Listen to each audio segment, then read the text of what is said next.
His throat rumbled with song as he laid a bleeding finger on the strings of the lyre, surveying the crowd's state since the echoes of his last notes. The scene was chaotic.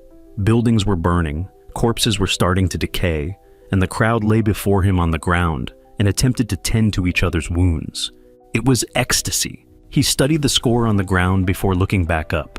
He plucked the first string and the rest followed suit.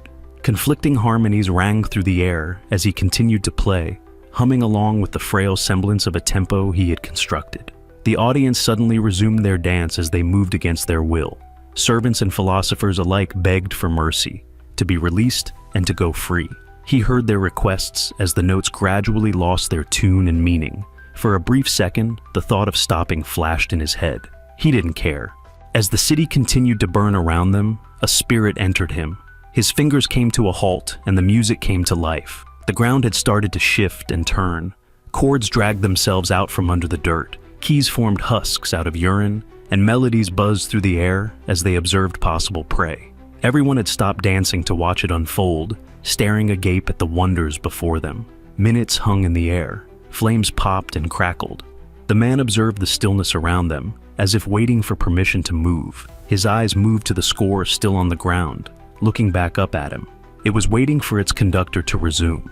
After a moment's hesitation, he put his lyre down on the ground and snapped his fingers as he complied with its wishes. The music descended onto the crowd. Servants were scorched, their flesh turned to a crisp. Philosophers were sliced open, entrails spilling into the ashes. Children jabbed their nails into dirt as they were forcibly dragged into the cracks of the ground. The pit was complete anarchy, and all involved were singing beautiful heavenly notes. The lyre had started to play itself, and the music it produced was that which he had so desired to play as everything burned. Regrettably, he thought to himself, none would remain to capture in detail this wondrous scene. Everything would be burned and whittled away, and the only remains would be ash. Nero understood this and knew he had no more to accomplish with the performance. He picked up the score.